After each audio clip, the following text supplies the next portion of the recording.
Dans la suite de notre lecture du livre des Actes, nous arrivons à un tournant dans l'histoire de l'Église aussi. Dans la suite de notre lecture du livre des Actes, nous arrivons à un tournant dans l'histoire de l'Église. Et ce tournant, il est désastreux. Une personne va mourir à cause de l'Évangile, pour le faire taire, l'Évangile. Mais ce que nous allons voir aujourd'hui, c'est que rien et personne ne peut arrêter la bonne nouvelle que Dieu donne à chacun et chacune dans le monde entier qui cherche et demande d'être sauvé. Nous sommes arrivés dans le 6e chapitre du livre des Actes. Et j'ai tiré des chapitres 6, 7 et 8, pour ne pas faire une lecture trop longue, quelques versets que nous partage Patricia sur l'écran. Merci. Étienne, plein de foi et de puissance, accomplissait des prodiges et de grands signes miraculeux parmi le peuple. Quelques membres de la synagogue, appelée synagogue des affranchis, des Cyrénéens, des Alexandrins et des Juifs de Cilicie et d'Asie se mirent à discuter avec lui. Mais ils ne pouvaient pas résister à la sagesse et à l'esprit qui inspirait ces paroles. Alors ils soudoyèrent des hommes qui dirent « Nous l'avons entendu proférer des paroles blasphématoires envers Moïse et envers Dieu. » Ils ameutèrent le peuple, les anciens et les spécialistes de la loi. Puis ils se jetèrent sur lui, l'arrêtèrent et l'emmenèrent au Sanhédrin. Ils présentèrent de faux témoins qui dirent « Cet homme ne cesse de proférer des paroles blasphématoires contre le lieu saint et contre la loi. Nous l'avons entendu dire que Jésus, ce Nazaréen, détruirait ce lieu et changera les coutumes que Moïse nous a transmises. » Tous ceux qui siégeaient au Sanhédrin avaient les regards fixés sur Étienne. Ils virent que son visage était comme celui d'un ange. Le grand prêtre dit « Est-ce exact ?» Étienne répondit « Mes frères et pères, écoutez. » Et entendez ces paroles. Ils avaient le cœur plein de rage et ils grinçaient des dents contre lui.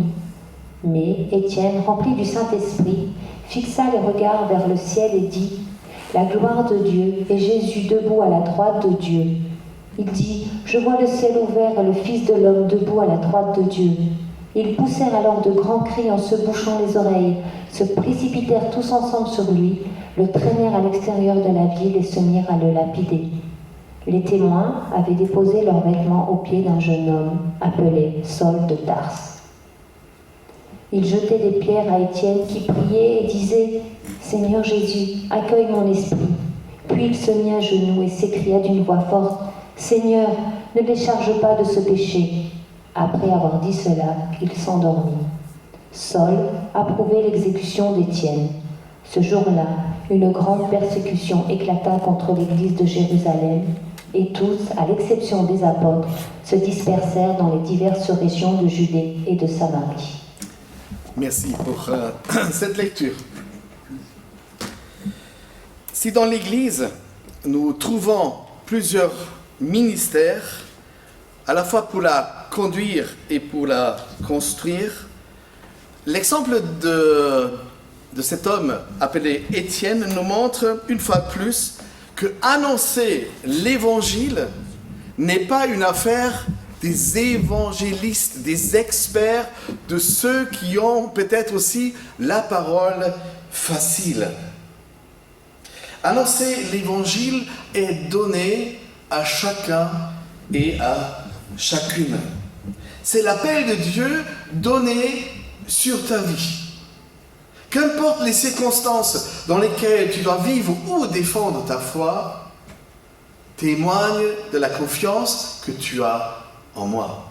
Témoigne de l'amour de Dieu pour toute personne. Ce récit qu'on vient de lire en extrait marque un véritable tournant dans l'histoire de l'Église.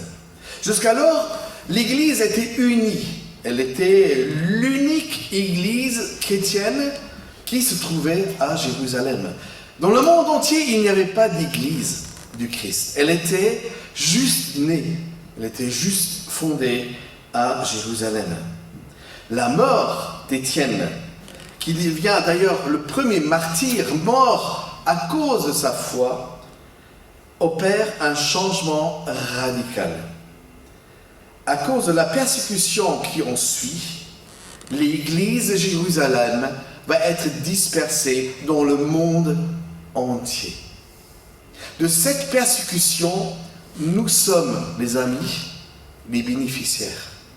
La mort d'Étienne, premier martyr de l'Église, est devenue pour nous, qui étaient loin, qui n'étaient pas juifs, la bénédiction fondamentale qui a transformé notre vie et qui nous a fait connaître Jésus, qui est devenu notre Sauveur. À cause de la persécution qui en suit, l'Église va être dispersée partout dans le monde. Parmi les diacres et serviteurs récemment élus à l'Église, vous vous rappelez, il y avait un dysfonctionnement dans la distribution des besoins et des aides à les différentes communautés, soit juifs venant de la Terre Sainte ou juifs qui étaient étrangers mais qui venaient de la Grèce hellénique. Donc, parmi les diacres et serviteurs de l'Église récemment élus, Étienne était un homme remarquable. Il était remarquable parce qu'il n'avait pas le sens du service, comme certains l'ont parmi nous. Non, il avait une assurance de la foi qui se distinguait bien des autres. Sa foi connaissait une telle puissance que le Saint-Esprit l'a pu utiliser pour ne pas être simplement diacre serviteur, mais aussi celui qui proclamait la parole de Dieu devant ceux qui l'accusaient.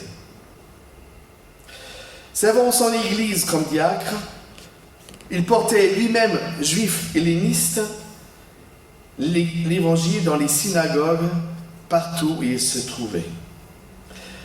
Selon l'historien juif Joseph, en l'an 35 et 37 après Jésus-Christ, il existait dans la seule ville de Jérusalem, écoutez bien, 480 synagogues différentes. 480 synagogues différentes, selon chaque congrégation juive, qui venait de l'Afrique, qui venait de la Grèce, qui venait du monde entier. Chaque congrégation avait sa propre synagogue. Les Juifs de chaque contrée de l'Empire romain y avaient la leur. D'ailleurs, on connaît ça aujourd'hui. Combien d'églises peuvent se tenir normalement dans une ville? Quelle congrégation? Vous trouvez certainement une église catholique. Il se peut que vous trouviez une église protestante traditionnelle. Et il se peut que vous trouverez aussi des évangéliques. D'ailleurs, pour les mosquées, c'est pareil. Vous avez la mosquée des chiites, des sunnites, de la Tunisie, de l'Algérie, et je ne sais pas quel autre pays encore. Et entre eux, ils ne se fréquentent pas. Il se peut même qu'ils se méprisent entre eux. D'ailleurs, la même chose existe pour les temples bouddhistes. Pour chaque tendance, il y a un temple, il y a un enseignement, il y a un maître. Dans la ville de Jérusalem, presque 500 synagogues. Donc la synagogue des affranchis dans laquelle Étienne prêchait réunissait probablement des Juifs qui étaient captés par le général romain Pompée en 63 et qui étaient emmenés comme esclaves à Rome et ensuite étaient affranchis et qui revenaient à Jérusalem. La synagogue des affranchis. Normalement, on ne fait pas de blagues sur les Juifs. Non? Donc je vais vous raconter une blague que les Juifs racontent sur eux-mêmes. Un Juif est sauvé tout seul sur une île isolée. qu'est-ce qu'il fait en premier? Il construit 2 synagogues. 2. Questionné pourquoi il construit 2 synagogues, pourtant il est seul, il répond, dans celle-là, je ne vais pas. Dans celle-là, je ne vais pas. On pourrait dire, c'est un comportement évangélique avant l'heure. Reconnaissons-le. Ceux qui disputaient avec Étienne, le verset 10 dit, ils ne pouvaient pas résister à la sagesse et à la parole d'Étienne. Parce qu'il était rempli du Saint-Esprit et ses paroles étaient puissantes. D'ailleurs, Jésus l'avait promis. Luc chapitre 21, verset 15, il dit, « Car je vous donnerai des paroles et une sagesse telle qu'aucun de vos adversaires ne pourra s'y opposer ni les contredire. » Est-ce que vous avez vécu des situations dans votre vie où vous étiez en discussion avec une autre personne par rapport à votre foi et au début vous n'avez pas su quoi dire et brusquement les paroles venaient. Le Saint-Esprit inspire les paroles et des sagesses telles que des adversaires ne pourront rien contredire. L'Esprit Saint de Dieu répandu dans notre vie est la source de toute sagesse. Donc si nous voulons témoigner de notre foi, bien sûr on pourrait le faire d'une manière harde. Voilà, je vais te dire tout ce que je crois. Mange et meurs. Ou témoigner avec une sagesse qui sait capter les questions, les attitudes et les attentes de ceux qui nous écoutent. Et avec la sagesse, accompagnée par la sagesse, notre témoignage trouve une porte d'entrée au cœur de ceux qui nous écoutent.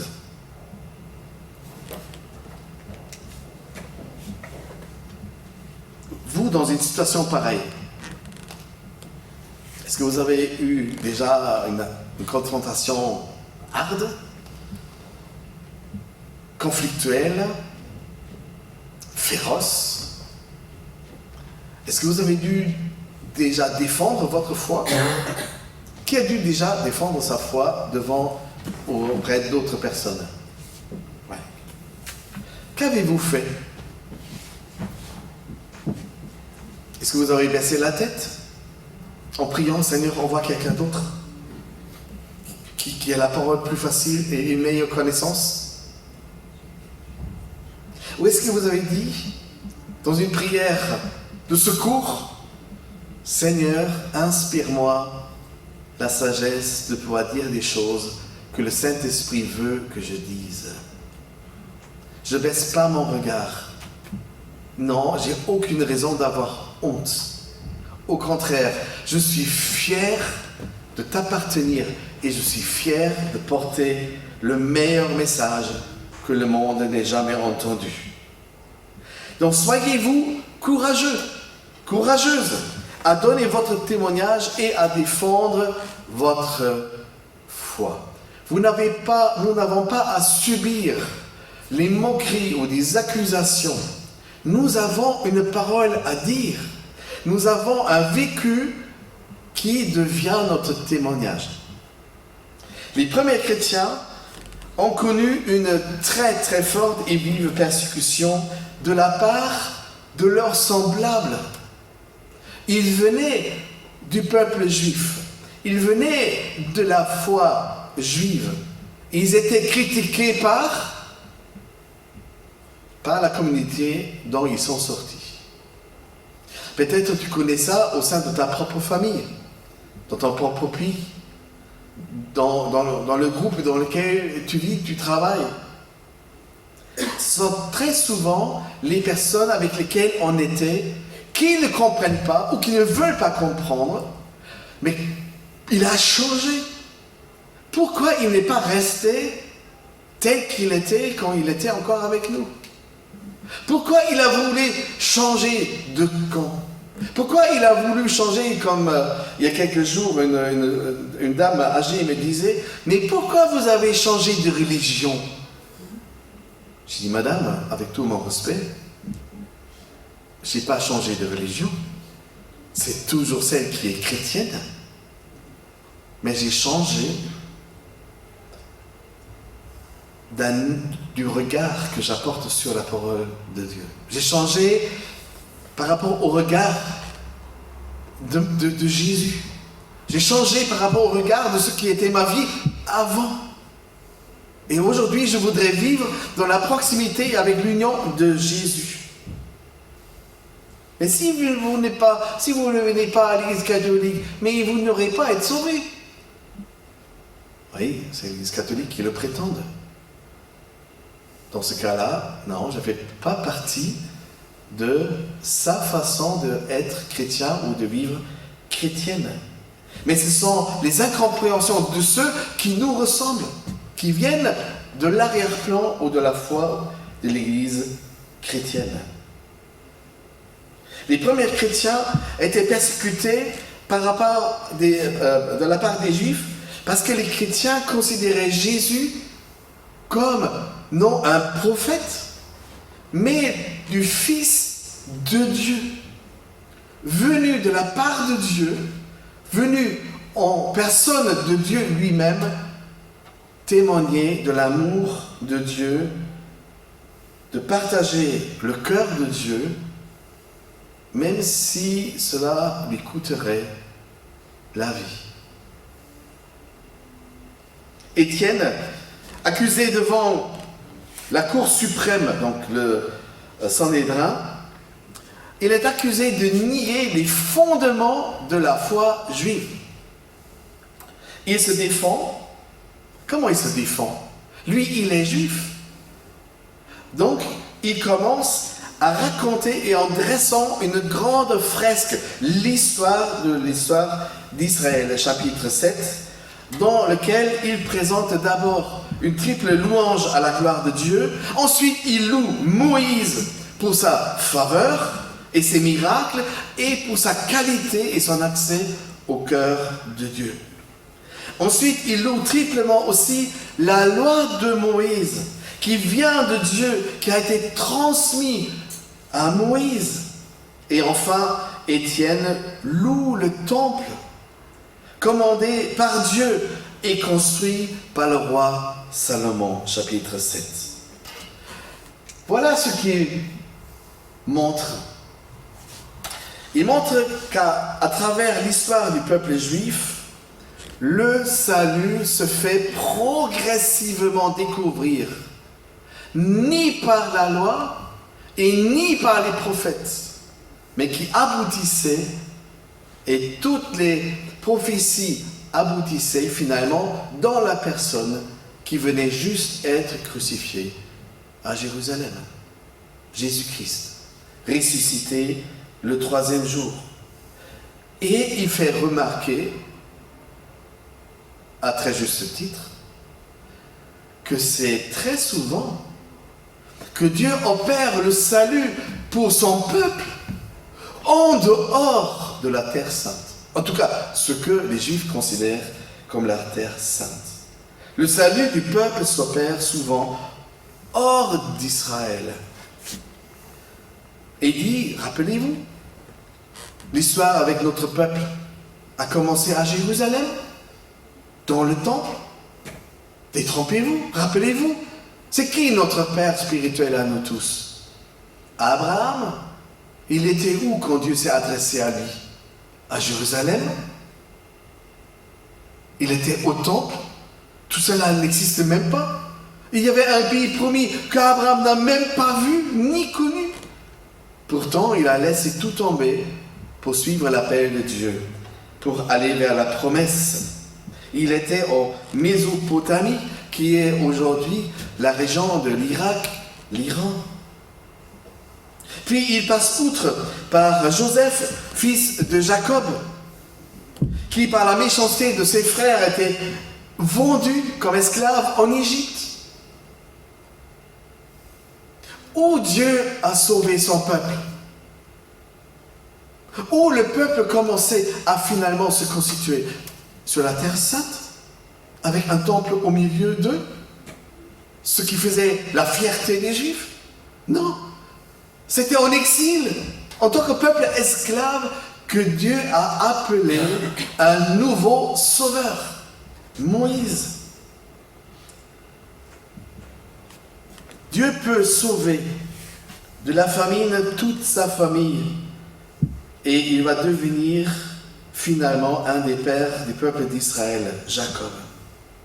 Nous ne saurons pas quelle était finalement la conclusion de cette grande histoire, cette fresque que Étienne a démontrée à ses accusateurs qui disaient « Tu ne connais pas bien ta propre tradition ». Et Étienne, il retourne le bâton en disant « Qui parmi nous ne connaît pas bien sa tradition? Moi, je sais d'où je viens. Mais moi, je sais où je suis arrivé aujourd'hui et qui est devenu mon maître, en qui je crois, Jésus-Christ, mort et ressuscité. » Comme l'apôtre Pierre, bien avant lui, le jour de la Pentecôte, il a terminé sa prédication, vous vous rappelez peut-être, en chapitre 2, quand il dit « Changez, changez tous, changez d'attitude, et que chacun de vous se fasse baptiser au nom de Jésus-Christ pour le pardon de vos péchés. Et vous allez recevoir, vous aussi, le Saint-Esprit. » En effet, la promesse de Dieu est pour vous tous, pour vous et pour vos enfants, et pour tous ceux qui sont encore loin. À partir du chapitre 7, nous constatons un brusquement changement dans le discours et dans le temps qu'emploie Étienne dans son discours. Il devient plus ferme dans ses propos. Peut-être même aussi un peu plus agressif. Pour quelle raison? Est-ce que vous avez déjà remarqué que lors d'un entretien, quelqu'un qui est en face de vous change d'attitude, il ne vous regarde plus avec un regard bienveillant, qui s'agace de ce que vous dites, qui n'est plus d'accord et qui vous en veut? Est-ce qu'Étienne a vu la fureur peinte sur les visages de ses adversaires, qui ont interrompu régulièrement par les murmures et par les cris? Est-ce que Étienne a commencé à s'apercevoir que cette histoire va se terminer mal? Nous ne le savons pas. Le texte ne le dit pas parce que ces juges et ceux qui l'écoutaient et l'accusaient l'ont carrément interrompu. Oui, dans son courage, Étienne n'a plus mâché ses mots et il a dit tout ce qu'il avait sur le cœur parce qu'il savait c'est peut-être c'est certainement la dernière chose dont je peux encore témoigner. Ça ne va pas finir bien ici. Il commence à carrément les accuser. Vous qui prétextez être le peuple de Dieu, ayant Abraham pour père, et être fier d'avoir construit le temple dans lequel vous apportez des sacrifices. Et à l'image de Jésus, quand Jésus parle aux pharisiens, « Malheur à vous spécialistes de la loi et pharisiens, hypocrites que vous êtes ! Vous êtes comme des tombeaux crépis de blanc, qui sont beaux de l'extérieur et dehors, mais à l'intérieur, il n'y a que ossements et cadavres et pourriture. » C'est à l'image de Jésus qu'Étienne a dit ces 4 vérités sans plus prendre des gants. Et voici les 4 vérités par lesquelles Étienne montrait à l'Israël son résistance spirituelle, la résistance de cœur. L'Israël se revendiquait de Dieu, mais finalement, ils se sont éloignés depuis longtemps déjà. Voilà ce qu'il dit à la fin. Les amis, Dieu nous a donné la loi, mais vous ne l'avez pas gardée. Il dit ensuite, Dieu vous a envoyé des prophètes, mais dites-moi, quels prophètes nos ancêtres n'ont pas persécuté? Puis, il ajoute, Dieu vient en Jésus-Christ. Et vous, qu'est-ce que vous avez fait? Vous l'avez livré à être mis à mort. Et en dernière, Étienne dit, et finalement, dans ces jours de Pentecôte, Dieu a envoyé son Saint-Esprit. Et qu'est-ce que vous en faites de l'Esprit de Dieu? Vous résistez. Vous résistez. Vous ne voulez pas. Vous faites tout pour ne pas le recevoir. Cette mise à l'épreuve du peuple d'Israël est finalement une image de ce que Dieu fait avec chaque être humain, donc pour nous aussi. Dieu a donné son Fils unique et il est important à ce que quelqu'un nous le dise ou que quelqu'un, à l'image d'Étienne, nous rappelle qui est notre salut et qui nous a révélé l'amour de Dieu. Et qui nous a dit et qui nous a révélé ou répété que c'est toujours le Saint-Esprit de Dieu qui est à l'œuvre pour travailler nos cœurs et nos consciences, ta conscience, ma conscience, dans ton cœur, dans mon cœur, à nous tous. En quoi l'histoire de Dieu avec les hommes se répète-t-elle éventuellement dans notre vie? Jésus est venu à ta rencontre. Il t'a révélé l'amour du Père. Il a parlé du Saint-Esprit qui frappe à la porte de ton cœur et demande, laisse-moi rentrer et transformer ta vie. Fais vivre la présence de Dieu par la présence du Saint-Esprit dans ta vie. Et toi, qu'est-ce que tu as répondu? Est-ce que tu as déjà répondu? Est-ce qu'il y a des situations dans votre vie, peut-être actuelle, où Dieu cherche à vous parler, mais vous faites la résistance? Parce que vous n'en voulez pas? Vous ne voulez pas être prêt ou prête? Ça vous dérange? Vous ne voulez pas aller aussi loin?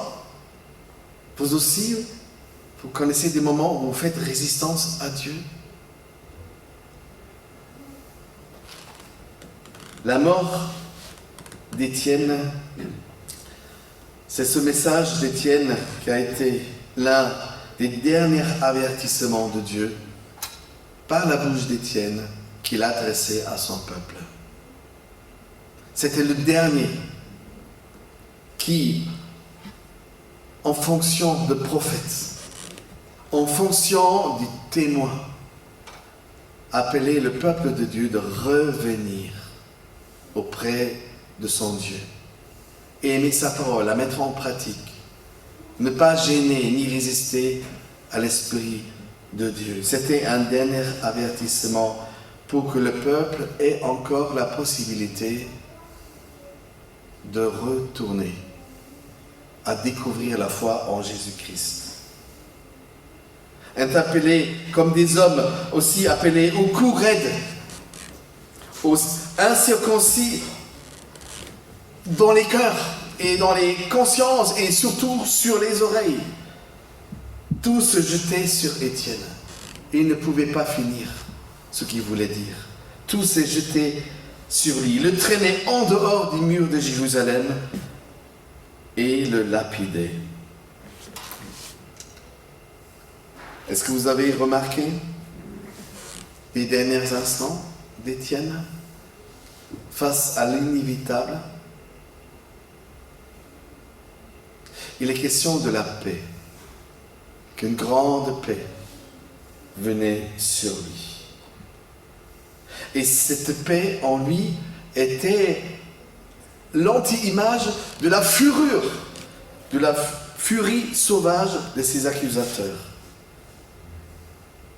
Nous avons lu qu'il se mettait lui-même à genoux. Et il a fixé son regard au ciel. Et qu'est-ce qu'il a vu? Il a vu la gloire du Père. Ah, si on pouvait mourir de cette manière-là. Les dernières choses que tu vois ici-bas se trouvent en haut. Voir la gloire du Père. Et des paroles très étranges dans notre texte. Il voyait la gloire du Père et Jésus à sa droite, debout. C'est pour la première fois dans la Bible où nous voyons Jésus debout. Étienne voit Jésus debout à la droite de Dieu. Être à la droite de Dieu voudrait dire je partage l'autorité qui siège juste à côté de moi. J'ai la même autorité que celui qui siège.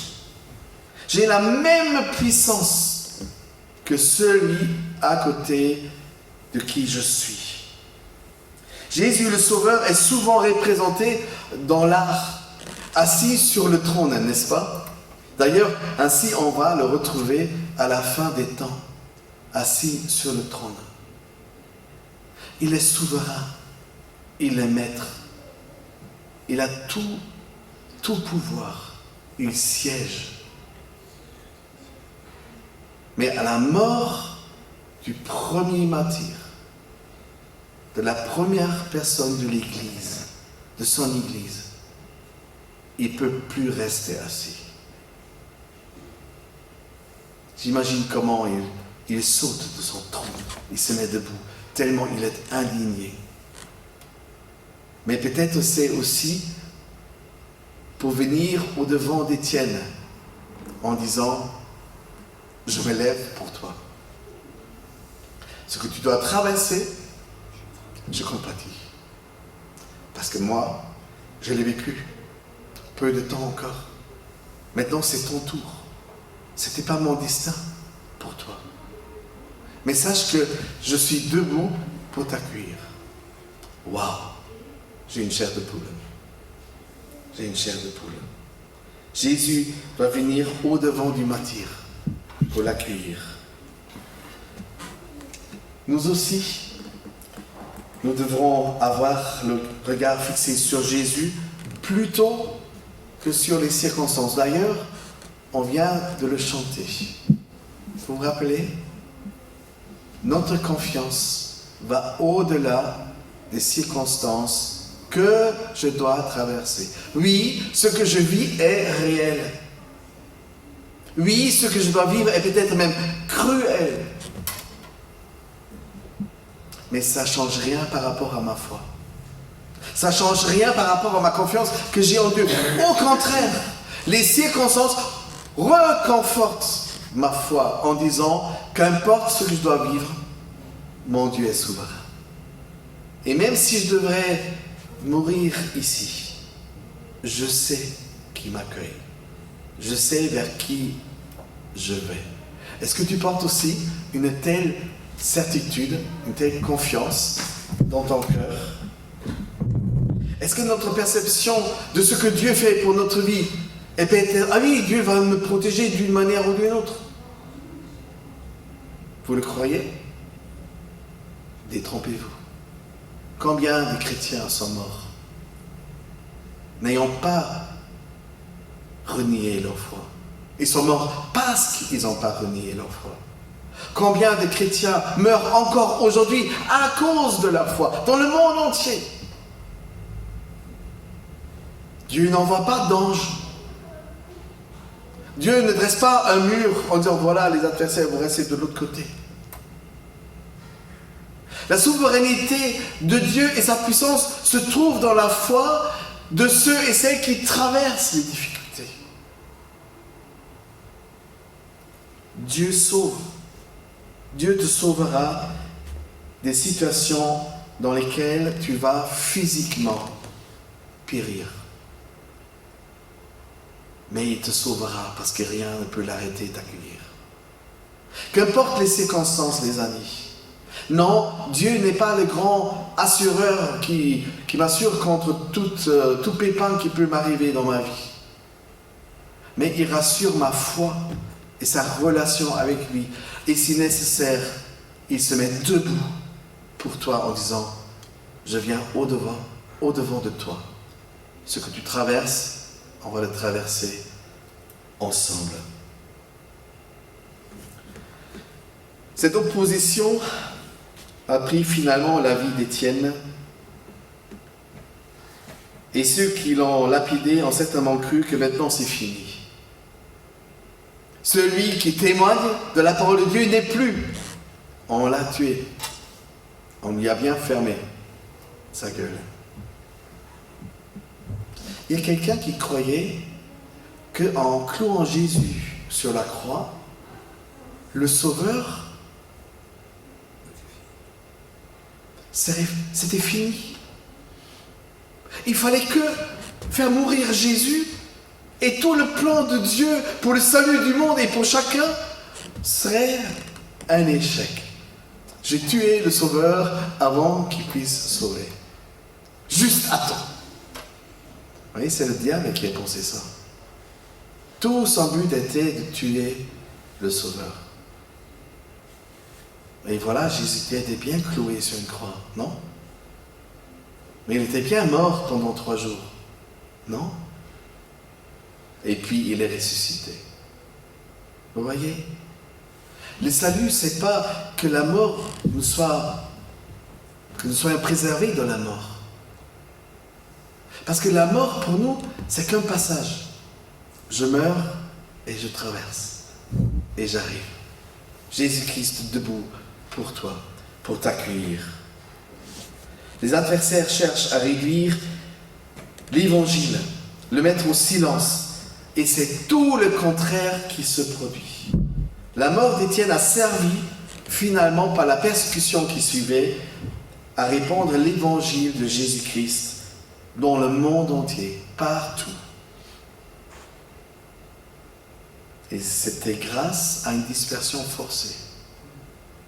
C'était grâce à des moments très difficiles à vivre. On croyait que c'était fini avec l'Église. Non. Et c'est tout simplement multiplié par des milliers et milliards de chrétiens. Vous voyez? Nous ne comprenons pas la situation dans laquelle nous sommes. On ne connaît pas la fin. Mais ce n'est pas notre souci. Notre souci, c'est que je garde mes yeux fixés sur Jésus. Et tout ce dont j'ai besoin de voir, c'est lui. Les circonstances peuvent être ce qu'elles veulent être. Mon regard, ma façon de regarder, c'est je lève la tête et je regarde celui qui est mon sauveur. Un chrétien, les amis, qui a Jésus pour sauveur et maître, ne devrait pas avoir peur de la mort. Un chrétien qui a Jésus pour sauveur et maître n'a pas à craindre le définitif ici-bas, sur terre. Parce que c'est à travers la mort, qui veut être la fin de toute existence, que le chrétien passe comme il passe par une porte. Il passe d'une réalité dans une autre réalité. Et la vie éternelle qui a commencé en mettant notre confiance en Jésus ne connaît que une suivi en passant par la porte. Et la vie avec le Seigneur continue. Et nous verrons, et là je pense Timothée à ton cher papa, qu'on a dit adieu. Et les chrétiens ajoutent au revoir aussi, n'est-ce pas? En conclusion, Étienne, à cause de sa foi et de son courage, d'en témoigner publiquement de sa foi en Jésus-Christ, le proclamer Seigneur et Sauveur de sa vie, devient le premier des martyrs. Il est ainsi un exemple pour chacun de nous. Il est mort pour la cause. Il est mort pour sa foi inébranlable au Seigneur. Il est mort pour sa foi en Jésus-Christ. À Nantes, il y avait un petit terrain où, lors du régime nazi en France, étaient exécutés une cinquantaine de résistants communistes. Ils étaient fusillés. C'était chaque année une cérémonie de commémoration et de se rappeler que certaines personnes ont résisté. Et ils ont prié le plus fort. Y participer en tant qu'Allemand, c'est quelque chose. Non, j'adhère pas au régime nazi ni à ses pensées. Mais c'est aussi mon histoire. C'est aussi mon histoire. Le moment que je trouvais le plus émouvant était que les petits-enfants des résistants, devant un micro et devant toute cette assemblée réunie avec les drapeaux qui étaient baissés en berne, en respect des résistants, lisaient les noms de ceux qui étaient fusillés. Un tel. Et tu entends le nom, tu ne connaissais pas la personne. Et il y avait un adulte qui ajoutait à chaque mot, à chaque nom qui était mentionné, mort pour la France. Un tel, disait le petit garçon. Et l'adulte, mort pour la France. Et j'ai dû penser à Étienne. Étienne, diacre de la première église de Jésus-Christ, mort pour sa foi en Jésus-Christ. Qu'est-ce que tu voudrais que les gens disent de toi, de ta foi, de ton courage dans la foi, quand c'est à toi la dernière heure?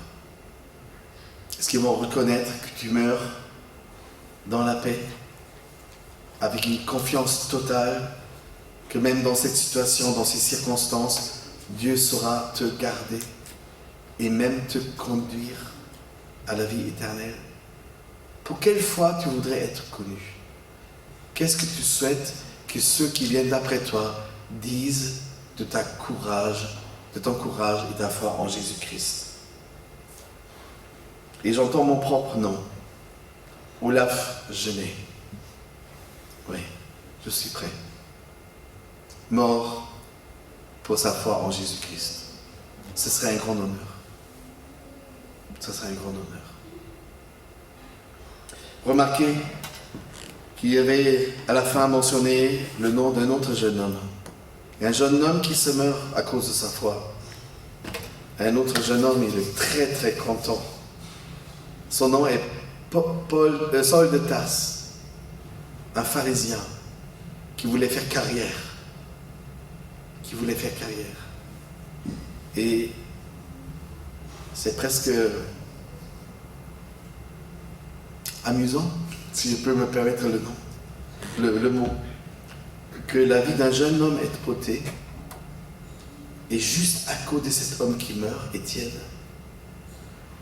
Dieu a déjà préparé, sans qu'il le sache, la relève.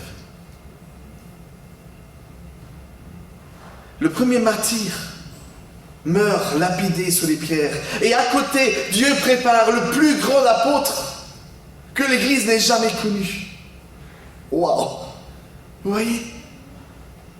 Ce que nous croyons être la fin, la désolation, nous n'avons pas la moindre idée de ce que Dieu prépare juste à côté de nous, de notre désolation, de notre tristesse. Nous croyons que c'est la fin. Avec Dieu, on n'a pas encore tout vu. C'est donc pas un hasard qui apparaît avec Étienne, l'apôtre Paul. Et d'ailleurs, lui, il devient apôtre parce que Étienne prie pour lui.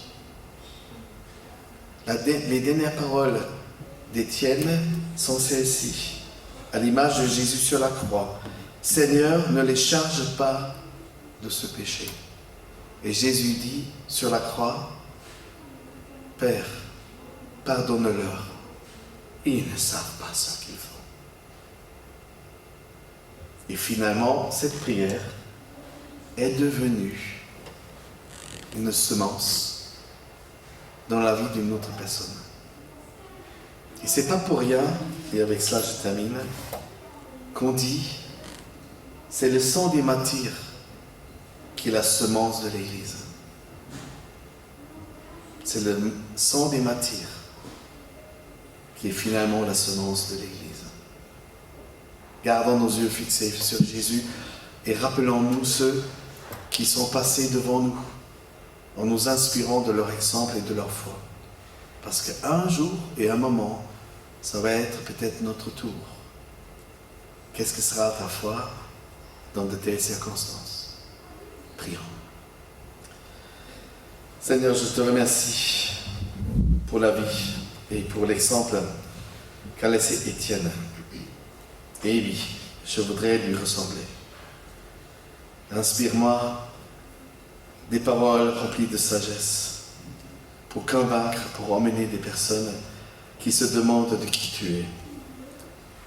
Et Seigneur, si je devais même payer le prix fort, je voudrais le payer parce que tu m'as laissé cet exemple, parce que mon salut a été racheté finalement à cause d'un très grand prix que tu as payé. Donc, reconforte notre foi, Seigneur, et donne-nous l'assurance de parler et de vivre notre foi en toi, afin que d'autres personnes le remarquent, l'entendent, et auront envie de changer de vie, se faire baptiser et de recevoir le Saint-Esprit, et de devenir, comme c'était le cas pour Saul de Tarse, lui à la place d'Étienne, un apôtre, un prédicateur, le fondateur de l'Église dont le monde connut à l'époque. Amen.